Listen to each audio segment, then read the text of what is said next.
Hello students, तो हमने roles law का फर्स्ट केस पढ़ लिया है। अभी हमें पढ़ना है रोल्स लॉ का केस सेकंड, जिसके अंदर हम एक ऐसा लिक्विड सॉल्यूशन बनाएंगे जिसके अंदर हमारा जो सॉल्वेंट है वो तो वोलेटाइल है, लेकिन जो सोल्यूट है वो नॉन वोलेटाइल है। इसका मतलब क्या है, सॉल्वेंट के तो वेपर्स बन जाएंगे लेकिन सोल्यूट के वेपर्स नहीं बनेंगे। इस सिचुएशन को हम कंसीडर कर सकते हैं। अब मान लो आपके पास एक कंटेनर है, ठीक है, आपने एक सॉल्यूशन भरा हुआ है या फिर प्योर सॉल्वेंट आपने उसके अंदर भरा हुआ है। अब प्योर सॉल्वेंट जो है उसको हम मान लो ए से रिप्रेजेंट करते हैं, ठीक है, ये प्योर सॉल्वेंट है। तो इसके क्या करेंगे, भाग के वेपर बन जाएंगे। वेपर बनेंगे तो इसके ऊपर लिक्विड की सॉल्वेंट के ऊपर वेपर प्रेशर लगाएंगे। तो उस वेपर प्रेशर, क्योंकि वो प्योर सॉल्वेंट की वजह से है, उस वेपर प्रेशर को हम बोलेंगे P0A, ठीक है। और ये जो क्या है, ये प्योर सॉल्वेंट है हमारा, this is your pure solvent. और प्योर सॉल्वेंट कैसा है, वोलाटाइल है ना।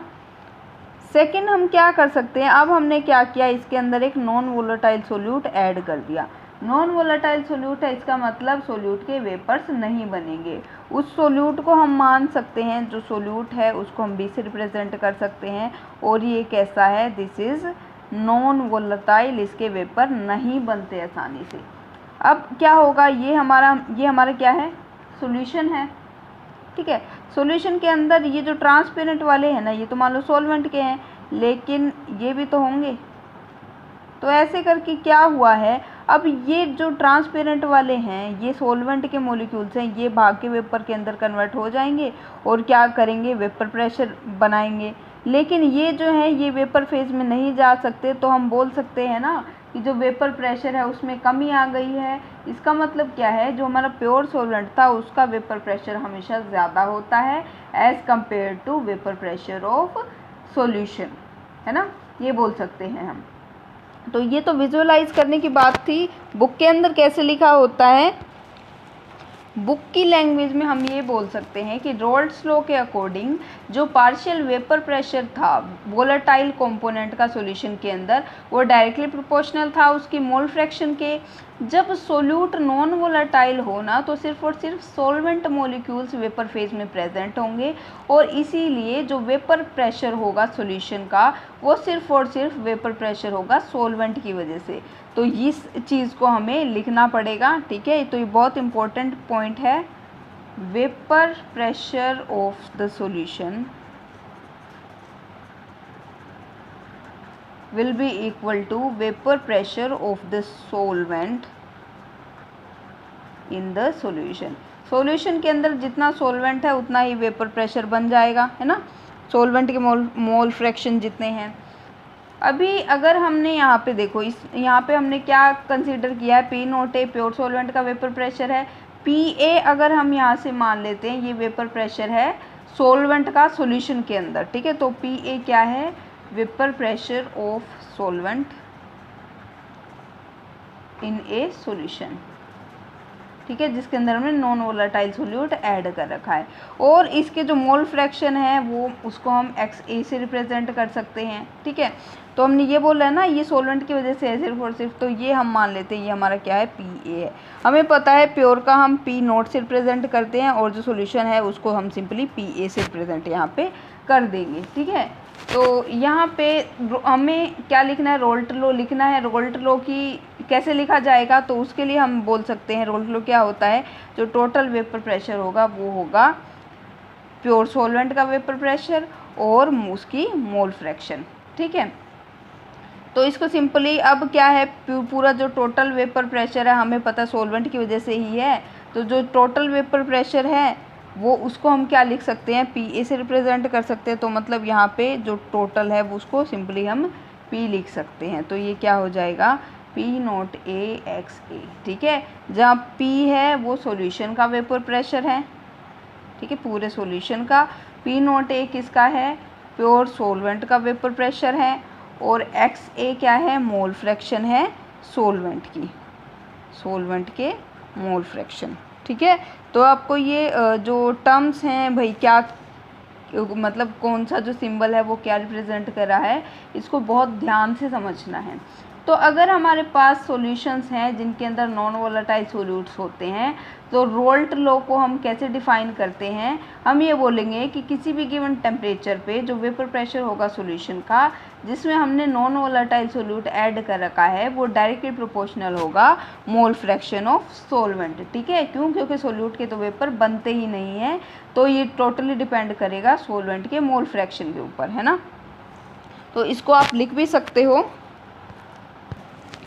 तो यहाँ पे आप लिख सकते हो, at a given temperature the vapour pressure of a solution containing non volatile solute is directly proportional to the mole fraction of the solvent. ठीक है, तो ये बहुत इंपॉर्टेंट स्टेटमेंट हो जाती है नॉन वोलेटाइल सोल्यूट के केस में। अब अगर मुझे ग्राफ प्लॉट करना हो वेपर प्रेशर का, एक वेपर प्रेशर का अगर मुझे प्लॉट करना है, वेपर प्रेशर कौन से सॉल्यूशन का? जिसके अंदर नॉन वोलेटाइल सोल्यूट ऐड है, versus mole fraction of the solvent. ठीक है, क्यों? क्योंकि टोटली वो सॉल्वेंट की मोल फ्रैक्शन पे डिपेंड कर रहा है। तो यहाँ पे आ जाएगी मोल फ्रैक्शन ऑफ सॉल्वेंट, है ना, एक्स एक्सिस पे, और यहाँ पे आ जाएगा vapour pressure of solution, vapour pressure of solution. यहाँ पे आप लिख सकते हैं, ऐसे टेढ़ा लिखना होता है। तो ये हमारे पास एक बिल्कुल स्ट्रेट लाइन आएगी। स्ट्रेट लाइन क्यों आएगी? क्योंकि ये डायरेक्टली वेपर प्रेशर सॉल्यूशन का डायरेक्टली प्रोपोर्शनल है जितने हमने सॉल्वेंट के मोल्स ऐड किए हैं। ठीक है, या फिर जो मोल फ्रैक्शन है सॉल्वेंट का। ठीक है, तो ये आएगी एक स्ट्रेट लाइन प्लॉट हमारे पास। अभी हमें इसके लिए जो फॉर्मूला लिखते हैं वो फॉर्मूला लिखना है। तो हमने यहाँ से बोला था जो पार्शियल प्रेशर है सॉल्वेंट का, सॉल्यूशन का, ठीक है, वो डायरेक्टली प्रोपोर्शनल किसके होगा? मोल फ्रैक्शन ऑफ सॉल्वेंट, है ना। जब इसको हटाएंगे तो ये हो जाएगा PA is equal to P0A XA। ठीक है, तो अब हमें पता है प्योर सॉल्वेंट का तो ज़्यादा ही होता है as compare to this, solution का कम हो जाएगा ना। तो ये हो जाएगा जो P0A है वो ज़्यादा होगा, प्योर सॉल्वेंट का वेपर प्रेशर ज़्यादा होगा एज़ कम्पेयर टू सॉल्यूशन के वेपर प्रेशर के। तो जो चेंज आया है वेपर प्रेशर में उसको हम क्या लिख सकते हैं? ज़्यादा में से कम माइनस करते हैं, तो यहाँ पे ज़्यादा क्या है? ज़्यादा है यहाँ से प्योर सॉल्वेंट का, माइनस क्या करेंगे?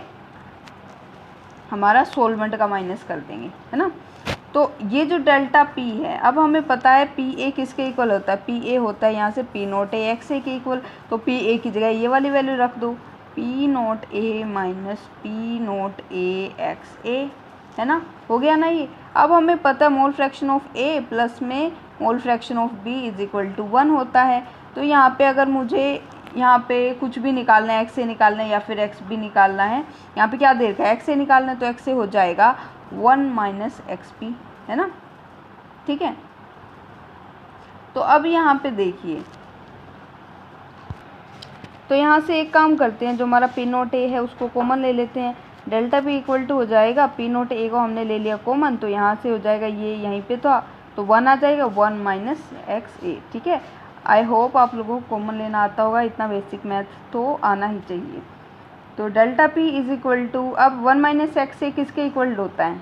1 माइनस XA। अगर मैं यहाँ पे XB को यहीं पे रखूँ, XA को साइड लेके जाऊँ, तो ये हो जाएगा 1 माइनस XA, है ना। ठीक है, तो 1 माइनस XA किसके इक्वल आ गया? XB के इक्वल आ गया यहाँ से, तो ये हो जाएगा P0A और XB। ठीक है, अब मैं क्या करूँ, इसको यहाँ पे लेके चली जाऊँ, तो डेल्टा P डिवाइडेड बाई हो जाएगा P0A will be equal to XB। ठीक है, तो ये जो रेशो है ना, ये जो रेशो है delta P divided by pure solvent का जो वेपर प्रेशर है, इसी को हम बोलते हैं relative lowering of vapour pressure, relative lowering of vapour pressure. ठीक है, मतलब क्या है? वेपर प्रेशर के अंदर कितनी कमी आई है उसको हम relative lowering of vapour pressure बोलते हैं। इसको शॉर्ट फॉर्म में बोलते हैं RLVP, और RLVP हमारी एक कोलिगेटिव प्रॉपर्टी है जो हमें आगे पढ़नी थी। ठीक है, तो ये कोई एक कोलिगेटिव प्रॉपर्टी इंपॉर्टेंट कॉन्सेप्ट है आपका। तो यहाँ से अभी देखिए, ये जो डेल्टा P है ना, इसकी वैल्यू ये दे रखी है यहाँ पे, तो ये वैल्यू मैं यहाँ पे पुट कर सकती हूँ ना। तो डेल्टा P क्या है? P0A minus PA divided by यहाँ पे क्या है? P0A है, इज़ इक्वल टू यहाँ से हो जाएगी XB। तो ये एक ऑल्टरनेट हमारे पास फॉर्मूला आ गया। पहला फॉर्मूला हमारे पास ये था जो इम्पोर्टेंट था, ठीक है। तो अभी देखो मोल फ्रैक्शन ऑफ B के इक्वल है, मोल फ्रैक्शन की वैल्यू रख दूँ यहाँ से, ठीक है। मोल फ्रैक्शन B के कैसे निकालेंगे, हम यहाँ पे लिख सकते हैं P0A minus PA divided by जो P0A है मोल फ्रैक्शन ऑफ XB, ठीक है। तो क्या हो जाएगा, mole fraction and mole number of moles of B and total number of moles, है ना, पढ़ा है हमने। तो अभी हमें पता है जो यहाँ पे नंबर ऑफ जो Na क्या है, यहाँ से Na नंबर ऑफ मोल्स किसके हैं, सॉल्वेंट के हैं।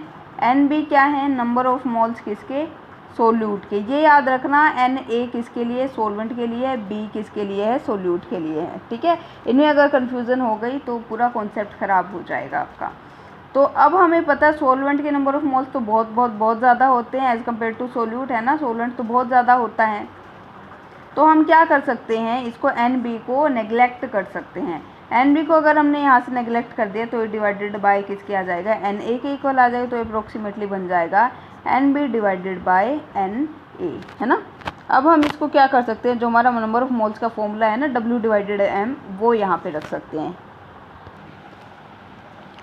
तो यहाँ से देखिए आप लोग, हमने क्या लिखा था, P0A minus PA divided by P0A। ये क्या था हमारा, RLVP था, relative lowering of vapour pressure था। वो हमारे किसके इक्वल आया, अभी अभी हमने नेगलेक्ट किया है नंबर ऑफ मोल्स B के, सोल्यूट के नंबर ऑफ मोल्स, ठीक है। तो यहाँ पे Nb डिवाइडेड बाय Na आ गया है। Number of moles of B कैसे निकालेंगे, WB, ठीक है, गिवन वेट डिवाइडेड बाय उसका मोलिकुलर मास B का। ऐसे ही Na कैसे लिखेंगे, given weight of A divided by molecular mass of A, है ना। ऐसे करके हो जाएगा। तो ये एक ऑल्टरनेट फॉर्मूला आ गया है यहाँ से। इसको अगर मैं लिखूँ, ये क्या था हमारे डेल्टा P ही तो था, delta P divided by P0A। ये पूरी क्या थी, relative lowering of vapour pressure था, ठीक है। ये इसके इक्वल आ गया WB डिवाइड MA और MB WA, है ना, ये इसके इक्वल आ गया। तो अगर आप लोगों से सोल्यूट का मास पूछा जाए तो WB क्या है, मास ऑफ यहाँ पे सॉरी यहाँ पे जो MB है, MB, ठीक है। तो ये क्या है, सोल्यूट के लिए है, सोल्यूट का मास है। तो हम क्या कर सकते हैं, इसको अगर उस साइड लेके जाएं, इस पूरी प्रॉपर्टी को यहाँ पे लेके आए। इसको अगर मैं लिख दूँ relative lowering of vapour pressure, ठीक है।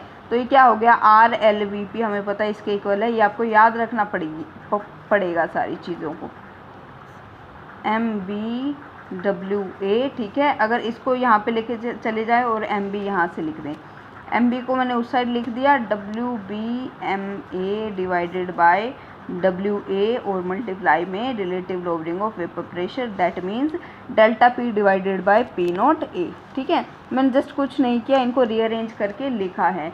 तो इस तरीके से हम क्या कैलकुलेट कर सकते हैं, सोल्यूट को पता लगा सकते हैं, जिसका मास मतलब मास कैलकुलेट कर लेंगे, ठीक है। आपको अगर ये वाली वैल्यू दी होगी, सब कुछ वैल्यूज़ दी होंगी और आपसे ये पूछा जाएगा, ये बताओ सोल्यूट कौन सा है वो, तो आप पहले मास कैलकुलेट करोगे। उसका मास अगर आपको पता है कि इसका तो इतना होता है, तो आपको मास भी कैलकुलेट करना आ जाएगा इसमें से। तो ऐसे ऐसे न्यूमेरिकल्स बहुत आते हैं इसके ऊपर, रोल्स लॉ के ऊपर तो बहुत ज़्यादा न्यूमेरिकल्स आते हैं।